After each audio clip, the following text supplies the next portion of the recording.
रहमान रहीम इय्याका नअबुदु व इय्याका नस्तईन। मैं सबसे पहले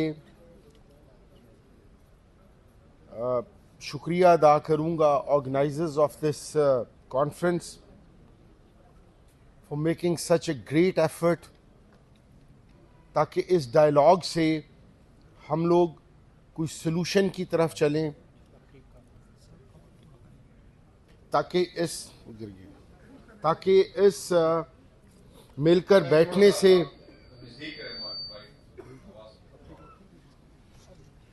ताकि जो हम सब सीनियर्स यहाँ बैठे हैं, हम तो स्टूडेंट्स हैं बट आप सीनियर्स हमें सीखने का मौका भी मिले और जो इसका नेट रिज़ल्ट निकले उसके ऊपर फिर अमल दरामद किया जाए।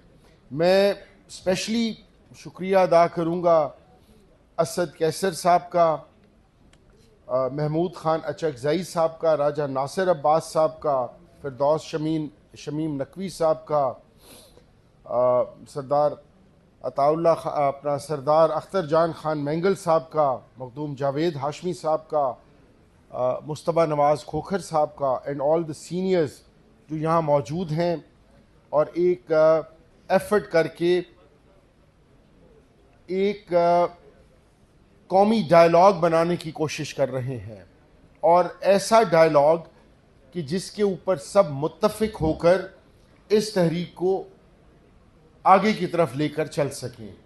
मैं असद कैसर साहब का बिलखसूस शुक्रिया अदा करूँगा for giving me the opportunity to represent the पार्लिमानी पार्टी इन पंजाब असम्बली, जो PTI की पार्लिमानी पार्टी है, जो हमारी अपोजिशन की वहाँ पर जमात है प्रोविंशियल असम्बली के अंदर, उसको रिप्रेजेंट करने के लिए जो उन्होंने मुझे यहाँ पर बुलाया।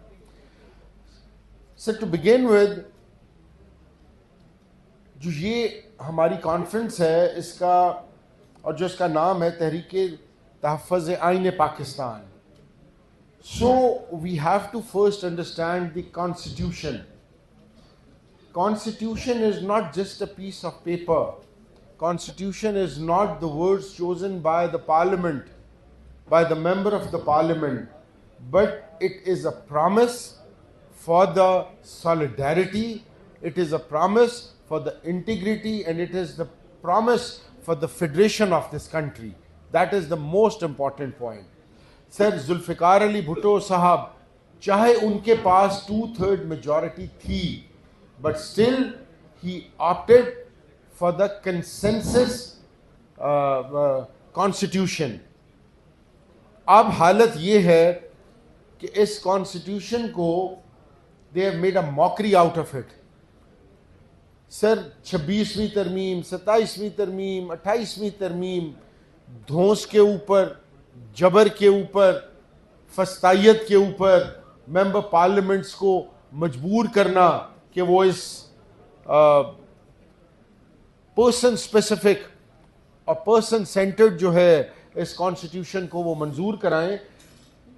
सर, इसका सबसे बड़ा नुकसान ये होगा that we need to realise and that we need to basically educate the people of Pakistan is that कि इस कॉन्स्टिट्यूशन ने तमाम इकाइयों को इकट्ठा रखा हुआ है। जब हम अपनी पसंद की कॉन्स्टिट्यूशनल अमेंडमेंट्स करेंगे तो जो हमारे छोटे सूबे हैं, और मैं बिलखसूस यहाँ जिक्र करूँगा KPK का एंड बलोचिस्तान, जो कि एक वॉर टोन प्रोविंसेस हैं, जहाँ पर के पहले ही बड़े सूबों के ख़िलाफ़ तासुब की एक फ़िज़ा है, इस किस्म के जो अमेंडमेंट्स हैं उनसे हम प्रोवोक कर रहे हैं उनकी फीलिंग्स को, और ना सिर्फ हम प्रोवोक कर रहे हैं बल्कि you are playing with fire, you are playing with the future of the country. That is one of the most important point कि इस कॉन्स्टिट्यूशन को छेड़छाड़ करने का मकसद है कि आप पाकिस्तान के मुस्तकबिल के साथ छेड़छाड़ कर रहे हैं। मैं सर ज़्यादा वक्त ना लेते हुए, क्योंकि मेरे भाई हुसैन अखुंज़ादा साहब ने कहा कि काफ़ी लंबी लिस्ट है, मैं सर पंजाब की तरफ आप सब लोगों की तवज्जो चाहूँगा कि after the 9th of May Punjab has become a police state. Punjab has become a police state. Punjab के अंदर 9th मई के बाद जो फस्तायत का राज है, जो वहां पर लोगों के हकूक सलब किए गए, चादर चार दीवारी के एहतराम को पामाल किया गया, और चाहे वो 8th of February के election pre 8th of February हो या पोस्ट 8th of February हो, वर्कर्स हैं, चाहे कोई आपके मेंबर पार्लियामेंट्स हैं, किसी का घर, किसी की इज्जत, किसी का कारोबार महफूज नहीं है। मैं आज की आपको मिसाल देता हूं, and I have got pictures to prove it. मेरी पार्टी ने मुझ पे एतमाद का इजहार किया and they nominated me as the leader of the opposition. मैं as a leader of the opposition, मेरे घर के बाहर इस टाइम बाहर पुलिस खड़ी है, और मेरे घर के अंदर मैं खुद यहां हूं, मेरी ऑलमोस्ट 80 years वालदा है, लेकिन पुलिस हमारे घरों के बाहर खड़ी है। आई have got a list of all the MPAs कि जिनके घरों के बाहर पुलिस की फील्डिंग लगी हुई है। लेकिन हम इसलिए नहीं इस पे करते कि हमारे वर्कर्स, PTI का वर्कर इससे ज्यादा तकलीफ से गुजर रहा है, इससे ज्यादा कुर्बानियां दे रहा है, हमें इससे कोई गर्ज नहीं है। But you have to realize कि पंजाब के अंदर things are different than any other province. मैं बलूचिस्तान की बात नहीं करूंगा, लेकिन पंजाब के अंदर एक फस्तायत का राज है, एक उन्होंने खौफ का एलिमेंट बिठा दिया है, और हम सब मिलकर एक दूसरे का बाजू बनकर हम वहां पर एक सीरियस नौयत की लड़ाई लड़ रहे हैं। हमारे 107 MPAs थे पंजाब असेंबली के अंदर, हमारे 8 लोगों को इन्होंने डिस्क्वालीफाई कर दिया, जिसके अंदर leader of the opposition Malik Ahmad Khan Bachar sahab शामिल थे। हमारे MPAs जिनके नाम लेने आई थिंक ज़रूरी है, because they deserve credit for that. हमारे MPAs थे, अपना साही साहब थे फ्रॉम फैसलाबाद, शेख शाहिद साहब थे फ्रॉम फैसलाबाद, अंसर हरल साहब थे, अपना हाजी सीला साहब थे फ्रॉम फैसलाबाद, और उन्होंने वहाँ पर झूठ मूठ के इलेक्शन कराकर और उनको उनकी जगह अपने नए बंदे लेकर आ गए। इस पिछले मंगल को हमारे 8 MPAs के ऊपर वहाँ पर अडियाला के बाहर उनके ऊपर FIRs काटी गई, उनके घरों के अंदर रेड्स अभी तक जारी हैं। सर, मेरा कहने का मकसद ये है कि खुदा ना खास्ता हम इसलिए इनसे नहीं घबराए, और ना हमें घबराना चाहिए, क्योंकि हमारे लिए हमारी एग्जाम्पल्स हैं।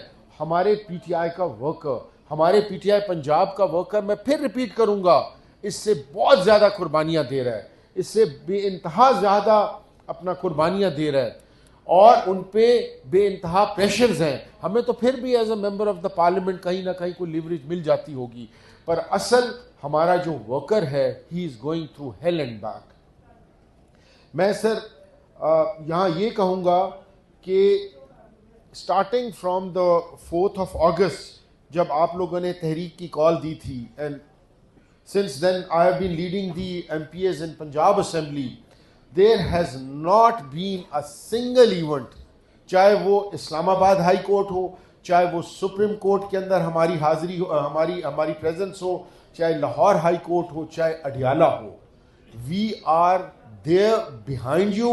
हम आपके साथ हैं। आप जो भी फैसला करेंगे कंसेंसस के साथ, we would follow that and we would fight tooth and nail for the rights of our workers. हमारी जो लीडरशिप है, इमरान खान साहब हैं, उनकी अहलियाँ हैं, उनकी बहनें हैं, हमारे कोट लखपत के अंदर असीरान हैं, बेगम यास्मीन राशिद साहिबा हैं, उमर सरफराज चीमा साहब हैं, शाह महमूद कुरैशी साहब हैं, अपना महमूद रशीद साहब हैं, सेनेटर चौधरी इजाज साहब हैं, और हज़ारों वर्कर्स जो मुख्तलिफ कैदों में हैं। हम उनकी आवाज़ बनेंगे। और मैंने अपना असद कैसर साहब को, is very senior and is very kind, कि ही इज़ ऑलवेज देयर। हमारे चेयरमैन गौहर खान साहब भी मौजूद हैं, दे बोथ, और Naqvi sahab, they have always been there for every time and every occasion. जब हमने इनको कॉल की, हमने इनको अपने हालात बताए, और मैं हर इवेंट इनको अपडेट करता रहता हूँ। और मैंने इनको हमेशा ये कहा कि हम आपको इनवाइट करेंगे, आप सब आएँ, आपके आने से हमारी भी हौसला अफजाई होगी। एंड वेरी सून मैं असद कैसर साहब से और गौहर खान साहब से प्लान बना के, सेक्रेटरी जनरल राजा अपना सलमान अकरम राजा साहब से प्लान करके, नेक्स्ट हमारा जो भी सेशन होगा, आई वुड रिक्वेस्ट कि आप चाहे तहरीके तहफ़्फ़ुज़ यानी पाकिस्तान की सीनियर लीडरशिप है, इनको भी हम इनवाइट करेंगे वहाँ पर। इस फ्राइडे को हमें बताया गया है कि चीफ मिनिस्टर KPK आ रहे हैं Lahore, we have invited them to the assembly. मैं सिर्फ आखिर में यही कहूँगा कि वट एवर आपकी विजडम डिसाइड करे, बिकॉज तजर्बा बहुत मैटर करता है। आप सारे बहुत सीनियर लोग हैं, you have seen the highs and lows in politics of this country. आप लोग जो डिसाइड करेंगे हम उस पर मनो अमल करेंगे। और हमारे MPAs, जैसे मैंने पहले कहा कि उन्होंने कोई इवेंट मिस नहीं किया और उन्होंने फ्रंट से लीड किया है। एंड आई प्रॉमिस यू कि हम उस तहरीक के अंदर आपका हरावल दस्ता साबित होंगे। Once again thank you very much for all the leadership of this conference for inviting us. Thank you very much ji.